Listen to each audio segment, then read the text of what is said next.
बिस्मिल्लाहिर्रहमानिर्रहीम। उम्मीद है खैरियत से होंगे। Sindh Jamoti Hyderabad chapter programme number 39 में आपका अपना मेजबान इमरान अली बैठा। प्राइवेट स्कूल्स, सरकारी स्कूल्स यकीनन आपने देखे भी होंगे, सुने भी होंगे। आज जिस शख्सियत का चुनाव मैंने अपने प्रोग्राम के लिए किया है, हैदराबाद का एक बहुत ही बड़ा नाम स्मार्ट लर्नर्स प्राइवेट स्कूल है, जो कि अफंदी टाउन में वाक़ है। उनके प्रिंसिपल मोहम्मद शुएब कुरैशी, उनसे पूछेंगे कि किस तरह प्राइवेट स्कूल्स का काम चल रहा है, किस तरह स्टार्ट किया और फर्क क्या है सरकारी और प्राइवेट स्कूल की एजुकेशन है। मोहम्मद शुएब कुरैशी, अस्सलाम वालेकुम। शुएब भाई खैरियत से हैं? ठीक है, अल्लाह का बड़ा करम। शुएब हमारे अल्हम्दुलिल्लाह। ये हमारा एक प्रोग्राम है सिंध जामोती, हमने उन दोस्तों के लिए शुरू किया है, फिर उसमें नौजवान हो, एजिड हो, लेडीज हो, लड़कियां हो, जो अपने शहर को किसी ना किसी तरह से सर्विस दे रहे हैं, चाहे वो पेड सर्विस हो, चाहे वो सोशल वर्कर सर्विस हो, तो उनको उजागर करने के लिए हमने प्रोग्राम शुरू किया है। आपका इंतखाब मैंने किया, मेरे लिए खुशी का बाइस है। सबसे पहले मुझे ये बताइएगा कि आपका बचपन कैसे गुजरा, आपकी जो बुनियादी तालीम है वो कितनी है, और फैमिली में कौन कौन है? बिस्मिल्लाहिर्रहमानिर्रहीम। सबसे पहले तो मैं आपके चैनल का आपका शुक्रगुजार हूँ कि आपने मुझे मौका दिया अपने व्यूज और अपने कमेंट्स, अपनी तमाम बातें शेयर करने का और अपनी लाइफ को भी लोगों के साथ शेयर करने का मौका दिया। तो सिंध जामोती जो चैनल है, मैं भी बहुत पसंद करता हूँ आपका और लाइक भी करता हूँ। माशाल्लाह बहुत अच्छी प्रोग्रेस आपकी जा रही है इस वक्त। तो एक बार फिर मैं शुक्रिया अदा करना चाहता हूँ, मुझे आपने बोलने का मौका दिया। अच्छा इमरान भाई, जो मेरी लाइफ के हवाले से है मालूमात, वो मैं आपको देना चाहूंगा। वो इसलिए कि जरूरी है कि मोटिवेशन होनी चाहिए, क्योंकि जो जिस तरीके से मैं अपनी पास्ट को लेता हुआ चला हूँ, तो मुझे फील होता है कि मुझे शेयर करना चाहिए दूसरे लोगों से भी, कि ताकि उनको थोड़ी बहुत मोटिवेशन मिले। अच्छा, एजुकेशन के हवाले से सबसे पहले मैं आपको बताऊं कि एजुकेशन जो थी वो मेरी बहुत ज्यादा इतनी कोई हाई क्वालिफाइड जो है ना नहीं थी। यानी मैं बहुत ज्यादा बड़े बड़े स्कूल्स में नहीं पढ़ा हूँ। जैसे अमूमन जो है ना बच्चों की तालीम लोग पेरेंट्स दिलवाते हैं कि भाई सिटी में, बिकन में और ना बड़े बड़े पिकेट में स्कूलों में दिलवाते हैं, तो वो वाली एजुकेशन बेसिक से जो है ना नहीं। उसके बाद जब हमें मतलब खुद हम एक समझ आई एजुकेशन की और तमाम चीजों की, तो मैंने खुद जो है अपने एडमिशंस को गवर्नमेंट स्कूल में करवाया। सही, ठीक है, गवर्नमेंट स्कूल में करवाया। मैं खुद सेल्फ स्टडी करना स्टार्ट हुआ। तो जब सेल्फ स्टडी मैंने की तो मुझे चीजों की समझ आई कि किस तरीके से जो है ना वो तालीम हासिल की जाती है। तो मैट्रिक किया, मैट्रिक के बाद इंटर गवर्नमेंट कॉलेज से किया, और फिर उसके बाद जो है ना लैंग्वेज भी मैं करता रहा, लैंग्वेज के कोर्सेज मैंने किए, उसमें भी अच्छा खासा अबूर हासिल किया।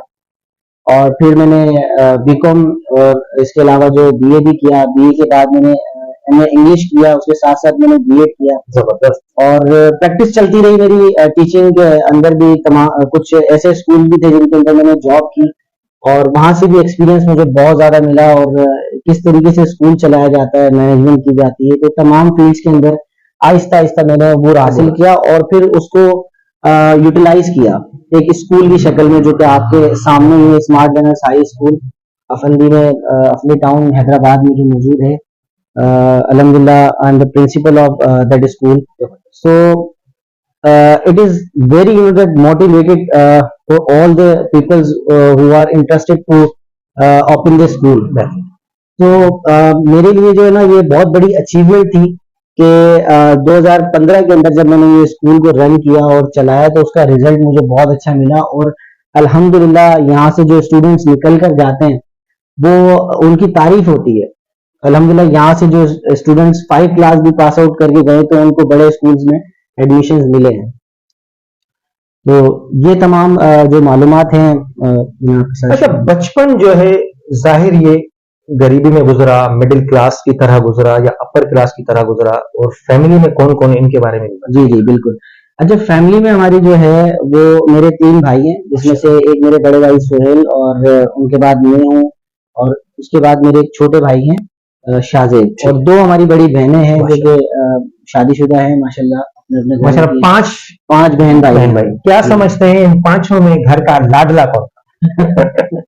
लाडला तो सबसे छोटा ही होता है, आपको पता है।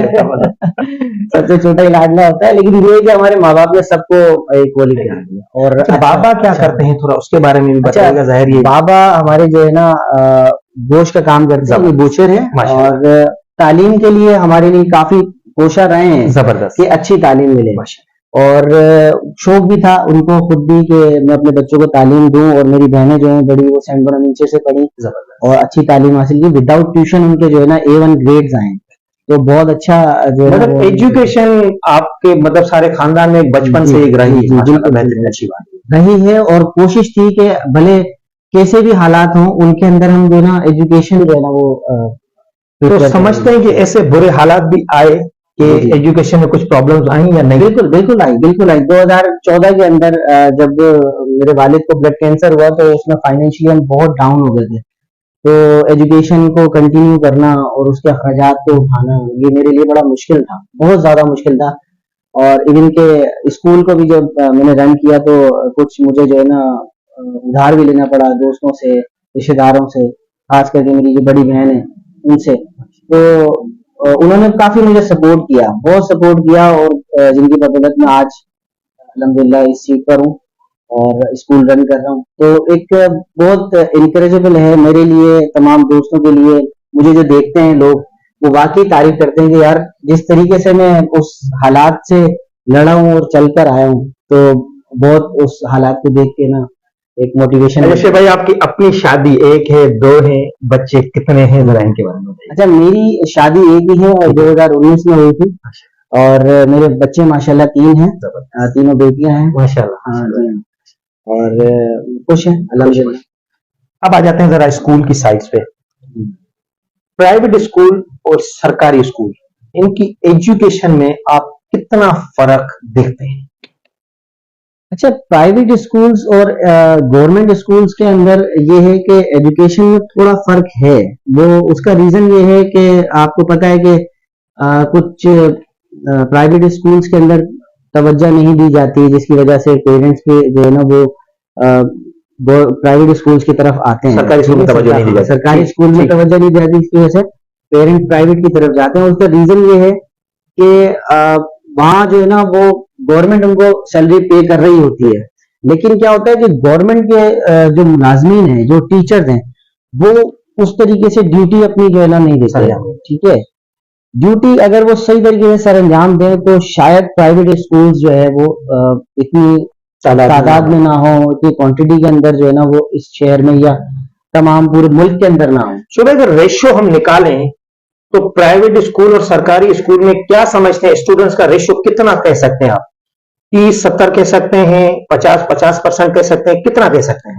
अच्छा, एक चीज मैं और बताऊं आपको, इसके अंदर ये है कि जो आपने मुझे परसेंटेज और रेशियो पूछा है, जी जी, वो मैं आपको नहीं बता सकता। अच्छा, प्राइवेट स्कूल के अंदर तकरीबन 80% बच्चा जो है ना पढ़ता है, और 20% वो है जो कि पेरेंट्स फीस अफोर्ड नहीं कर सकते, या अपने बच्चों को जो है ना जो कोर्स है वो परचेज नहीं करवा सकते, फीसेज होती है एनुअल वो सबमिट नहीं करवा सकते। तो फाइनेंशियली जो डाउन है लोग, उनके बच्चे वो फिर वहां पर भेजते हैं गवर्नमेंट स्कूल्स के अंदर। इस बात से थोड़ा सा आपका डिसएग्री कर रहा हूँ आपसे। जी जी, देखें काफी ऐसे पेरेंट्स हैं जो माशाल्लाह अच्छे मतलब हिसाब किताब उनका बनता है, लेकिन वो फिर भी बच्चों को सरकारी स्कूल में दाखिला कराते हैं। जी, तो ये मैं समझता हूँ कि ये बात आप सही कह रहे हैं। अच्छा, देखें इसमें भी जो है ना कैटेगरीज हैं। गवर्नमेंट स्कूल्स के अंदर भी कुछ स्कूल ऐसे हैं जहां पर पढ़ाई अच्छी होती है, जबरदस्त। ठीक है, मैं ये नहीं कहूंगा कि तमाम के तमाम स्कूल ही गवर्नमेंट खराब है या बिल्कुल ही डाउन है। आप खुद भी गवर्नमेंट से पढ़े? मैंने खुद में एडमिशन लिया गवर्नमेंट में, हिमायतुल इस्लाम जो तिलक चाड़ी पे स्कूल है, हिमायतुल इस्लाम हाई स्कूल बॉयज का, उसमें मैंने खुद जाके एडमिशन लिया है। 8 पास आउट प्राइवेट से किया है, और फिर जाके मैंने लिया वहां पर एडमिशन। उसका रीजन था, मतलब समझते हैं कि सरकारी एजुकेशन को भी बेहतर किया जा सकता है। बिल्कुल बिल्कुल। और हमारे टाइम पर जो टीचर्स थे माशाल्लाह, उन्होंने मुझे बहुत अच्छा पढ़ाया और अच्छा मतलब मोटिवेट किया, मुझे कहाँ जाना है, क्या करना है आगे जाके, उन तमाम चीजों की जो है ना मुझे समझ दी। तो अल्हम्दुलिल्लाह वो जो मोटिवेशन उनकी थी उस वक्त की मुझे, तो वो उन्होंने उसने मुझे जो है ना इंकरेज किया, मुझे आगे बढ़ाया। तो आजकल जो टीचर्स हैं वो इस तरीके की चीजें नहीं कर रहे हैं, और वो जिसकी वजह से आप वो कर रहा होता है, बीए भी कर लेता है, उसको इवन पता ही नहीं होता कि मुझे जाना क्या है, मुझे करना क्या है। तो ये थोड़ी सी जो है ना कोताहियाँ और कमियां हमारी सिंध की एजुकेशन में है, जिसकी वजह से जो है ना वो डाउन पे जा रहा है हमारा सिंध। अच्छा, प्राइवेट स्कूल्स में अक्सर कापियां, किताबें, पेंसिल्स वगैरह पता नहीं क्यों इन पे जोर दिया जाता है कि वो हमारे स्कूल से ही ली जाए। इस बात में कितनी सच्चाई है या ये सिर्फ मनगढ़ंत बातें हैं? इसमें सच्चाई है। देखें, ये एक जो ना बिजनेस भी बन चुका है स्कूल्स का, प्राइवेट स्कूल्स का, पहली बात। दूसरी बात ये है कि कुछ स्कूल जो है वो आसानियां पैदा करने के लिए भी जो है इन चीज़ों को मैनेज करते हैं। ठीक है। अब फॉर एग्जांपल जैसे मैं अपने स्कूल की एक मिसाल दूँ कि हम 1500 जो है पर ईयर पेरेंट से ठीक है लेते हैं। उनको ये नहीं कहते कि आप ये सबमिट करवा दें, वो सबमिट करवा दें। बहुत सारे स्कूल्स में आपको ये क्लियरली बता दूं कि ऐसी भी चीजें पेरेंट्स से मंगवा रहे होते हैं कि जो कि यूटिलाइज ही नहीं होती पूरे साल। ठीक है, सही। वो इतनी सारी चीजें मंगवाते हैं, पूरी पूरी लिस्ट बना के दे देते हैं पेरेंट्स को, जो कि ये 1500 से भी डबल ट्रिपल पड़ रहा होता है। यानी 5-5 हजार की स्टेशनरी जो है वो पेरेंट्स से सालाना आपने मंगवा फिक्स लेते हैं। किया हुआ अपना स्टेशनरी का सारे साल में वही होता है। उसमें पेरेंट्स फैसिलिटेट हो जाता है और इस झंझट से बिल्कुल बर्जिश जिम्मा हो जाता है कि यार मुझे अब जो है ना वो कुछ करना ही नहीं है। बच्चा सिर्फ हमारे पास आता है बुक्स और कॉपीज लेकर, स्टेशनरी जो भी होती है हम खुद प्रोवाइड करते हैं। तो ये एक फैसिलिटेट हमने अपने पेरेंट्स को किया हुआ है। ठीक है। दूसरे स्कूल बहुत ज्यादा मिकदार में या बहुत उसके क्वांटिटी के अंदर मंगवाते हैं स्टेशनरी, वो फिर बाद में वही स्टेशनरी जो है दूसरों को सेल आउट कर रहे हैं। अच्छा शोभित, एक सवाल जाहिर जहन में लोगों के भी है, जी। काफी लोगों के जहन में, मेरे जहन में भी है, प्राइवेट स्कूल के टीचर्स की सैलरीज कम इतनी क्यों होती है? इसकी वजह क्या है? हाँ, इसकी वजह ये है कि देखें स्कूल्स के जो बजट्स होते हैं ना, ठीक है, उनको मैनेज करना होता है। अब फॉर एग्जांपल एक स्कूल के पास जो है वो 200 बच्चे हैं। ठीक है। अब उसका जो रेंट है वो तकरीबन 80-60 या किसी किसी का लाख भी होता है। ठीक है। तो आप ये देखें उसकी फीस अगर 1000-1500 के अराउंड ही है तो वो अपने अखराजात को कैसे मैनेज करेगा? अब और 200 बच्चे हैं, उसको टीचर्स भी तकरीबन 8 टीचर्स तो चाहिए। तो सैलरीज कम होने की वजह एक तो फीसेस कम होना है और दूसरी वजह ये है कि रेंट, जो बिल्डिंग का रेंट। बड़े बड़े स्कूल्स का भी तो यही हाल है, या जी, वहाँ जी। कुछ सैलरी अच्छी है? वहाँ कुछ अच्छी है सैलरीज, जैसे लतीफाबाद के जो स्कूल्स हैं बड़े बड़े, तो उनकी सैलरीज अच्छी हैं और हमारे एरिया में भी अच्छी है। अब हो गई है, पहले से काफी बेहतर हो गई। बिल्कुल बेहतर हो गई है, अफंदी टाउन में बेहतर हो गई है सैलरी। और इसके अलावा तिलकचाड़ी है और अराउंड टीचर्स हैं डिमांड करते हैं आपकी सैलरीज हाई होनी चाहिए। और मैं भी इस चीज़ को जो है ना वो जाहिर है आगे बढ़ाऊंगा कि सैलरीज होनी चाहिए टीचर्स की। जाहिर है आप देखें कि अगर सैलरीज होंगी तो टीचर जो है ना इंटरेस्टली काम करेगा, ठीक है ना, और उसका राइट भी है। क्योंकि हम डिमांड करते हैं कि भाई बच्चे को वो अच्छा पढ़ाए, तो अच्छी तालीम के लिए उसको भी तो आप सपोर्ट करें जब तालीम दे रहा है। अच्छा, प्राइवेट स्कूल्स यूनियन भी मौजूद है जाहिर है। जी हाँ, बिल्कुल है। क्या समझते हैं वो जो इस टाइम काम कर रही हैं वो ठीक वे में जा रहा है या गलती कोताहियां हैं उनमें भी, या आप उनसे रजिस्टर्ड हैं अभी? जी हाँ। ठीक है, तो उनके बारे में कुछ बताइएगा। इसमें देखें बात ये है कि जो जैसे आपने बात की प्राइवेट ऑर्गेनाइजेशन होती हैं उसमें काम करती हैं, तो काम करती हैं अच्छे मकासद के लिए और ना चीज़ों के लिए, लेकिन गलतियां होती हैं और जाहिर है कि उसमें जो है ना हम किसी को बुरा नहीं कह सकते, क्लेम नहीं कर सकते कि भाई आपने ये काम गलत किया क्या। हाँ, ये है कि थोड़ा बहुत समझा जरूर सकते हैं कि ये इस तरीके से होना चाहिए, उसमें हम भी अपनी राय दे देते हैं। और उन मीटिंग्स के अंदर हम जाते हैं तो बताते हैं कि सर पॉलिसी ये होनी चाहिए, स्टूडेंट को ये चीज प्रोवाइड करनी चाहिए, ये नहीं होना चाहिए, ये नहीं होना चाहिए। तो मीटिंग्स के अंदर हमारी बात को भी प्रिफेयर किया जाता है और सबकी राय ली जाती है, फिर उसके बाद जो है ना उस चीज पे इम्प्लीमेंट किया जाता है। जबरदस्त। 2-3 सवाल रहेंगे, उसके बाद प्रोग्राम को हम वाइंड अप करेंगे। क्या ऐसा पॉसिबल है कि हर प्राइवेट स्कूल में 1 या 2 या 3 या 4 पुअर स्टूडेंट्स के लिए स्कॉलरशिप के तौर पे कुछ रखा जाए? सॉरी, आप अपने सवाल को कंटिन्यू करिएगा दोबारा से। मिसाल के तौर पे जैसे मिडिल क्लास फैमिली है वो फीस तो भर लेते हैं, ठीक है, कुछ ऐसी पॉलिसी या कुछ ऐसा वे बनाया जाए जो पुअर फैमिली है वो भी हर स्कूल में 2-3-4 बच्चे अपने दाखिल करा सके। बिल्कुल है। और इसके लिए जो है ना बकायदा हमारा जो रजिस्ट्रेशन फॉर्म होता है उसके अंदर 10% का जो है वो ईडी ऑफिस से ये चीजें मिलती हैं हमें कि आपने जो है ना जो ऐसे बच्चे हैं गरीब उनको 10% जो है ना वो रियायत देनी है। यानी 10% बच्चे आपके स्कूल में ऐसे होने चाहिए जो कम फीसिस के ऊपर पढ़ रहे हैं। ये रूल बना हुआ है? हाँ जी हाँ, कम फीसिस के ऊपर पढ़ रहे हैं या फिर उनकी वो फ्री ऑफ कॉस्ट पढ़ रहे हैं आपके स्कूल के अंदर, तो वो आपका जो टोटल स्कूल का बजट है उसके अंदर से 10% आपका वो होना चाहिए। जबरदस्त। तो ये चीजें सारी रिकॉर्ड में जाती है, बच्चों के नेम्स भी जाते हैं कि इन बच्चों को जो है ना वो हम 10% मतलब एक ये फैसिलिटी दी हुई है। जबरदस्त, बिल्कुल है। और हम अपनी तरफ से भी करते हैं, ऐसी बात नहीं है। मेरे स्कूल के अंदर अल्हम्दुलिल्लाह ये चीज आपको मिलेगी कि मैं अपने स्कूल में उन बच्चों को भी ज्यादा जो है ना तरजीह देता हूँ जो पढ़ना अच्छा जानते हैं, भले फाइनेंशियली वो स्ट्रॉन्ग नहीं है लेकिन अगर पढ़ना अच्छा जानते हैं और उनके पेरेंट्स विलिंग है कि हमारा बच्चा यहाँ पर पढ़े तो उनको हम प्रेफर करते हैं और उनको एडमिशन देते हैं। बेहतरीन। शुभ जिंदगी का खुशगवार कोई लम्हा जो अभी तक दिल में हो?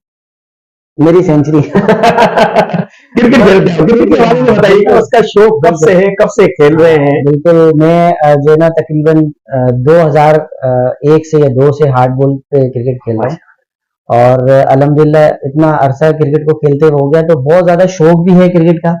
और सबसे ज्यादा खुशी ये है कि इतने अरसे के अंदर मैंने अच्छी इनिंग खेली, लेकिन जो लास्ट इस सीजन के अंदर मैंने सेंचुरी की और उसका वीडियो भी बनाया, वो देखिएगा आप यूट्यूब के ऊपर। ठीक है। तो बहुत मजा आया उसके अंदर क्योंकि वो मेरी मेडन 100 थी माशाल्लाह। तो वो बहुत खुशगवार। इतने मसरूफ शेड्यूल में टाइम निकल जाता है?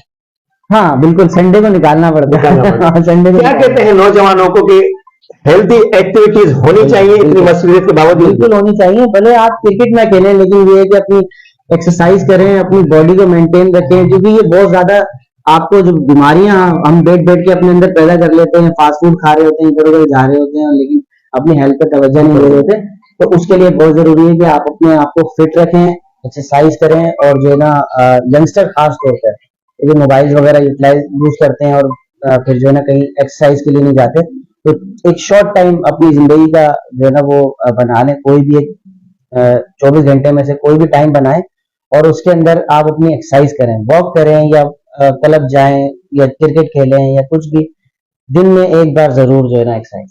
अच्छा, आपके स्कूल में भी कोई दिन आपका सिलेक्ट हुआ है बच्चों की एक्टिविटी के लिए? बिल्कुल हुआ है। फ्राइडे हमारी जो है ना एक्टिविटी का दिन होता है, ज्यादातर बच्चे उसमें प्ले भी करते हैं और वर्किंग एक्टिविटीज भी होती हैं, लर्निंग एक्टिविटीज भी होती हैं, बहुत सारी एक्टिविटीज फ्राइडे वाले दिन होती हैं और बीच में भी हम कोई ना कोई डे ऐसा डिसाइड कर लेते हैं जिसमें एक्टिविटीज बच्चों को करवाते रहते हैं। सुबह जिंदगी का कोई नाखुशगवार लम्हा जिसका दिल में अभी तक अफसोस हो कि ये नहीं होना चाहिए? देखें, जिंदगी और मौत अल्लाह के हाथ में है और बीमारी देना लेना ये सब कुछ भी अल्लाह के हाथ में है।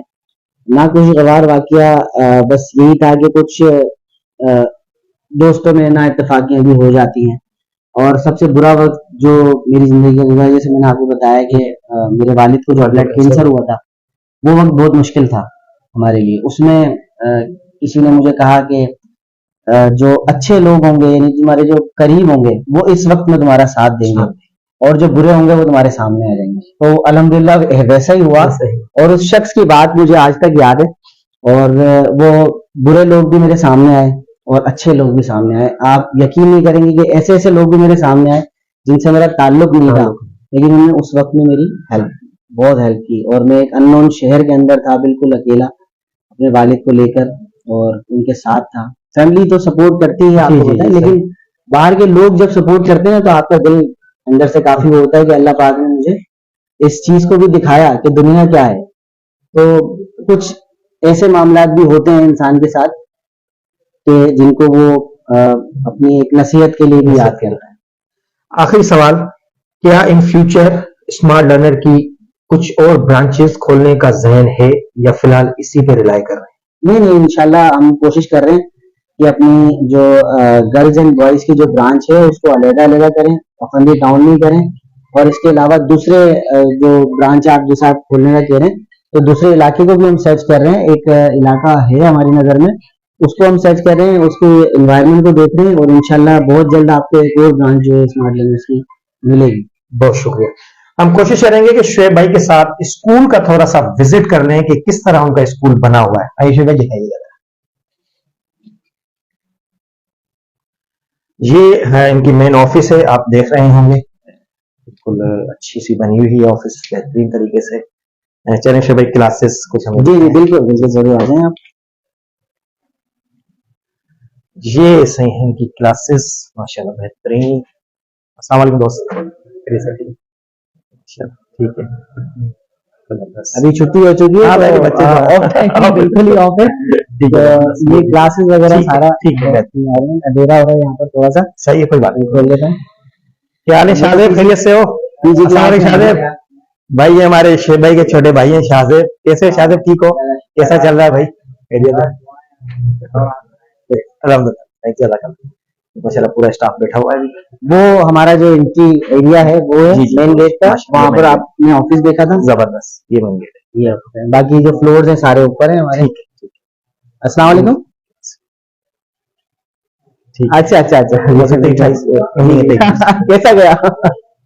व्यूअर्स, उम्मीद करता हूं कि हेलो, पिछले प्रोग्रामों की तरह जी। आज का प्रोग्राम भी आपको जरूर पसंद आया होगा। इसी उम्मीद से आवाज खुदा कट कर आ कह रही है, रहा हूं जानी कि भाई मेरे आपकी। प्रोग्राम को शेयर जरूर करिएगा, मेरे YouTube चैनल को भी सब्सक्राइब जरूर करिएगा। बिल्कुल, बिल्कुल, अपना बिल्कुल। बहुत सारा ख्याल रखिएगा। अल्लाह हाफ़िज़।